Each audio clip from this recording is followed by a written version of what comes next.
I remember the exact moment my life split in two. I was in the middle of hand-addressing wedding invitations, something my grandmother taught me to do with this beautiful cursive she'd perfected, when my phone buzzed. It was a text from my fiancé, Stephen.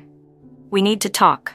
I've found a new opportunity, and it's better for both of us if we cancel the wedding." I stared at that screen, my heartbeat thudding in my ears. Stephen and I had been together for 8 years, 8 crucial, defining years. We'd met as broke college sophomores, scrambling to buy textbooks, bonding over late-night study sessions fueled by instant ramen and cheap coffee. Together we dreamed about the future, a shared house, thriving careers, maybe even kids one day. Never in a million years did I imagine that our future would end in a text message. But there I was, 2 months before our wedding day, reading the words that shattered those 8 years. When Stephen finally had the guts to come see me in person, days later, mind you, I was seated in our living room, invitations spread out on the coffee table. He walked in with an air of forced calm, wearing a new tailored suit, a stark contrast to the worn-out hoodies and jeans he'd practically lived in for years. He cleared his throat. "Look, I'm sorry to do this, but I've been offered a position in New York at an investment firm. It's huge, and, well, they're sending me overseas for training. My mentor thinks I should be unattached, free to focus on my career. It's the kind of opportunity people wait their whole lives for." His voice was steady, but the rest of him? I could see the tension in his shoulders, the trembling in his hands. Whether it was guilt or nerves, I couldn't tell. Maybe both. "And what about us?" I asked softly. 8 years of my life. 8 years of supporting him when he was job hunting. 8 years of believing in each other's dreams. "We've been planning this for almost a year, Stephen. My parents have spent money on non-refundable deposits, the venue, the caterer." He swallowed hard. "I know, but it's better to cut it off now than to drag you into a marriage I'm not fully ready for." His eyes flicked to the invitations on the table. "I'll help pay back any deposits eventually. I just can't commit to a wedding anymore, not with this new path." I stared at him, waiting to see if there was a flicker of regret, an apology deeper than sorry, but it never came. And if I hadn't been so overwhelmed, I might have picked up on something else. A shift in his gaze whenever he said mentor. A faint smile playing at the corner of his lips when he mentioned being unattached. But heartbreak fogged my mind.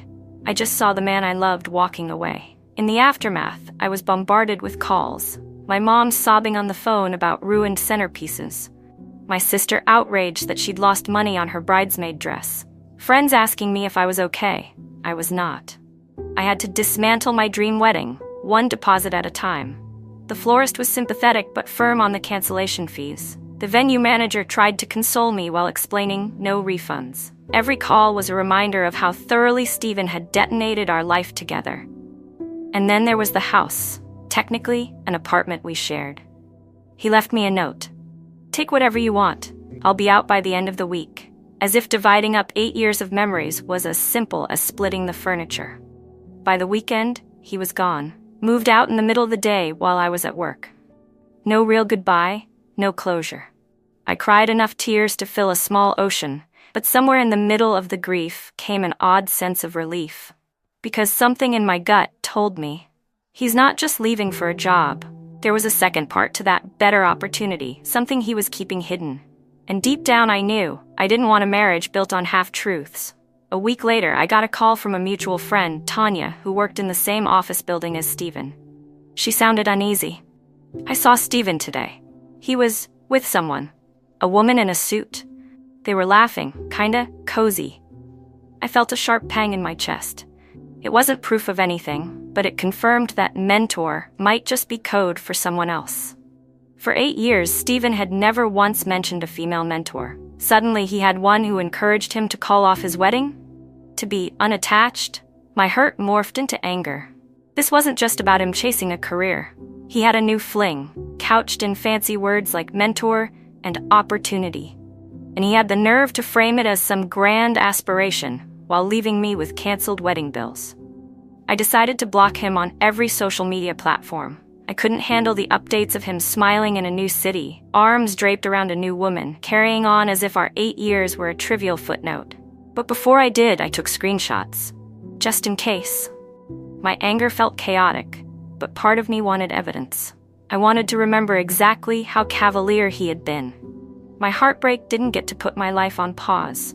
I still had my job, an unremarkable 9-to-5 at a logistics company.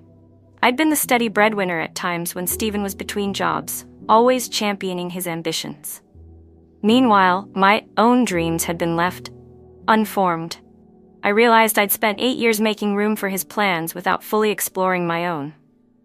A few months after the breakup, I was in the grocery store when I bumped into an old college friend, Dahlia. She was pushing a cart full of fresh produce, wearing a t-shirt with her company's logo, a small artisan bakery she'd started 2 years ago. It was thriving. She even had a partnership with a local boutique that sold her pastries. "You should come by sometime," she said with a grin, offering me a sample of a new pastry concept. It was unbelievably good. "I remember you used to bake all those killer brownies in the dorm kitchen. You still do?" It hit me like a jolt. I'd loved baking in college. It had been a stress relief, a creative outlet. Stephen used to joke about me opening a dessert shop, but I never took it seriously. Life just got busy. And I never thought about my own potential beyond being Stephen's supportive partner. That night, I opened an old cupboard to find my dusty mixing bowls and battered recipe notebook. I started experimenting again, just to see if the passion was still there. Within hours, the smell of chocolate and sugar enveloped my tiny kitchen, and I felt a spark of genuine joy for the first time in months. Baking became my therapy. I'd spend weekends perfecting recipes, sharing treats with neighbors and coworkers. They raved about my brownies, cookies, and cinnamon rolls. Word spread, and soon I had random people placing small orders for weekend parties. That's when Dahlia's ideas sank in. Could I do this for real? Could I open a bakery? Maybe start small from home, just to see what happens. I wasn't naive enough to think I'd become an overnight success, but I had some savings.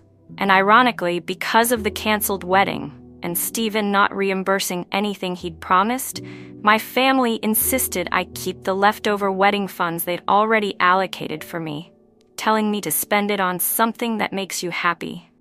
I took the money and, with Dahlia's guidance, applied for a small business permit and started selling baked goods under a new brand name. Sweet second chances. It felt symbolic, my second chance at building my dream. By the time Stephen's job announcement popped up on LinkedIn, him flaunting a big move overseas, I was too busy testing new scone recipes to care much. My heartbreak was still raw, but each day felt like I was reclaiming a little piece of myself. Just as my mini home-based bakery started gaining traction, a local influencer discovered my salted caramel brownies at a friend's birthday party. She posted a gushing review on her Instagram stories, tagging Sweet Second Chances. Overnight, my order form blew up.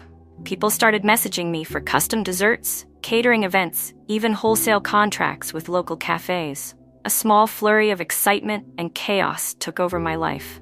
I'd never been so exhausted or so alive. With Dahlia's help, I learned about marketing, inventory, profit margins. Before long, we formed an official partnership. We ended up renting a commercial kitchen space together so we could produce at higher volumes. It was terrifying to take that financial risk.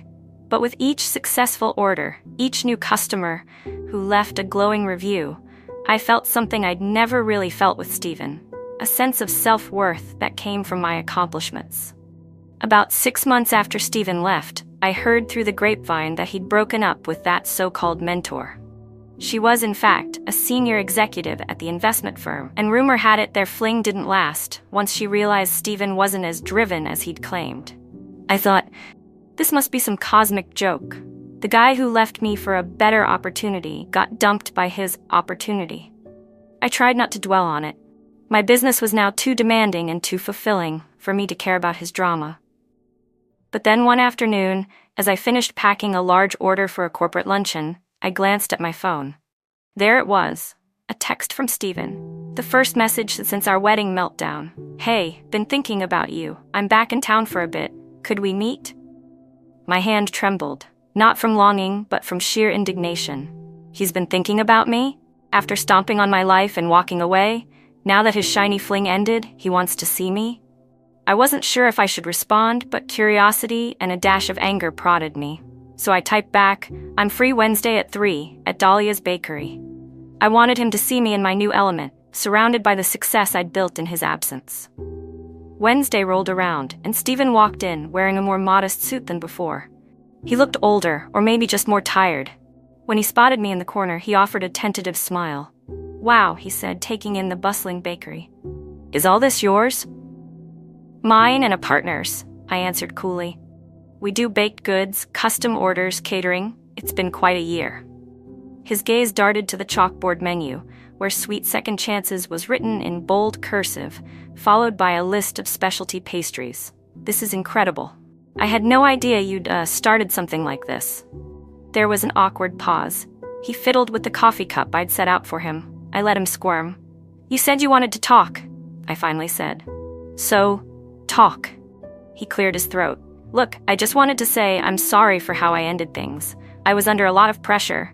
I thought a high-powered career move was the only way forward, and, well, I handled it poorly. It took every ounce of restraint not to laugh at. Poorly. But I waited, because I knew there was more." Stephen never apologized without an ulterior motive. He sighed. "Honestly, the job abroad didn't pan out the way I hoped. The relationship with my mentor, it was complicated. I realize I made a mistake calling off our wedding. I thought you'd be better off too, but..." His voice trailed off, eyes flicking around at the bustling bakery. "You've obviously landed on your feet." "Yeah," I said, "I have." He shifted uncomfortably. "You know, I've been thinking, we had 8 good years, right? Maybe we could pick up where we left off." My stomach twisted in disbelief. "You realize where we left off was you walking away to chase another woman, someone you called your mentor, and effectively dumping me for a job you no longer have. That's not exactly a foundation for picking things back up." He grimaced. "I didn't see it that way then, but I do now. I was scared of committing, afraid I'd never reach my potential. I was wrong. You're all I ever wanted, Rachel." I flinched, hearing my name on his lips. Months ago, I might have melted at those words, but now they felt hollow. Where was that sweet, broke college kid I fell in love with? Maybe he'd never really grown into someone who could handle partnership. I stood up, arms crossed. "Stephen, you left me with thousands in canceled wedding bills. You disappeared. You never apologized until now, and you only reached out after your big opportunity crashed. Tell me why I'd ever take you back." His eyes flickered with desperation. "Because we loved each other for so long. We know each other better than anyone, and maybe we can try again?" I shook my head, a calm clarity settling over me. "I'm in a different place now.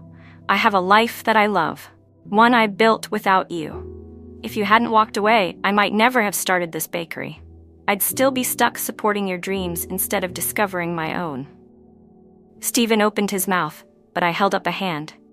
"I wasn't finished. You assumed there was nothing more for me beyond being your doting fiancé.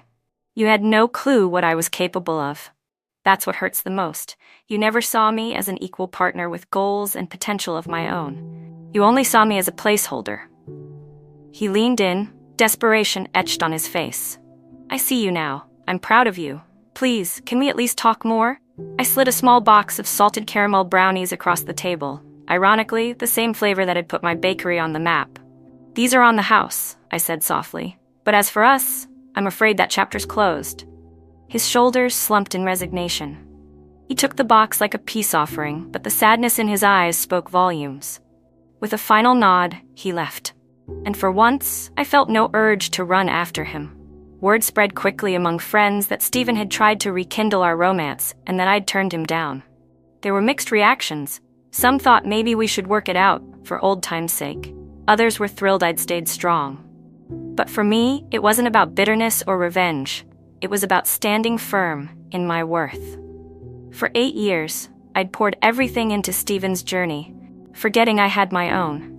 When he left, it hurt more than I could describe, but it forced me to confront all the potential I'd ignored in myself. That year, Sweet Second Chances grew beyond my wildest dreams. We secured a couple of major corporate accounts, started distributing pastries to upscale cafes, and even ran a weekend pop-up shop that sold out in hours. My personal life blossomed too. It was as though, once I stopped defining myself by a relationship, I finally had space to figure out who I really was. I reconnected with old college friends, Took a trip to Europe, something Steven and I had talked about but never did.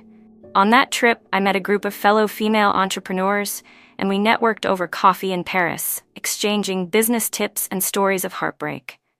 That sense of community fueled me further. When I got back home, I felt unstoppable.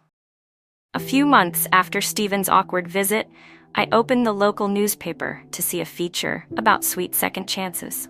The headline read, "Local bakery with a big heart, how one woman turned heartache into a thriving business." The writer praised my resilience and the unique story behind the bakery's name. That same evening, I got a text from Steven's mom. We'd always been close, and her message was full of congratulations. She mentioned Steven was a mess these days, regretting his decisions, blaming himself for letting me slip away. I thanked her, but didn't pry. Whatever Steven was going through was no longer my concern. He'd had his shot at love and partnership. He threw it away. And as for me, well, my better opportunity was a life I built with my own 2 hands, dusted with flour and sugar. It wasn't about any new relationship or job. It was about finally recognizing my own capabilities. The woman who once sat on the sidelines, forging someone else's future, now forging her own. Sometimes people ask if I hate Steven or if I wish him ill. The truth? I'm grateful. If he hadn't canceled our wedding so callously, I might never have discovered the passion that had been right under my nose all along. I might never have created a business that now employs 6 staff members, bringing joy to every customer who bites into one of our famous brownies. He walked away from more than just a wedding. He walked away from a partner who was ready to stand by him through thick and thin. A partner who turned out to be an incredibly driven, creative, and successful individual. He just never bothered to look closely enough to see it. Now, when I lock up my bakery at the end of a long day, inhaling the lingering scent of vanilla and caramel, I feel a quiet peace. This is my life, one I've built on my own terms. And if there's one lesson I carry from that canceled wedding, it's that sometimes losing what you thought you wanted can lead you straight to what you truly need. Steven? He had no idea what he walked away from. But now, the whole town and beyond knows exactly who I am and what I can do. And that's the sweetest second chance of all.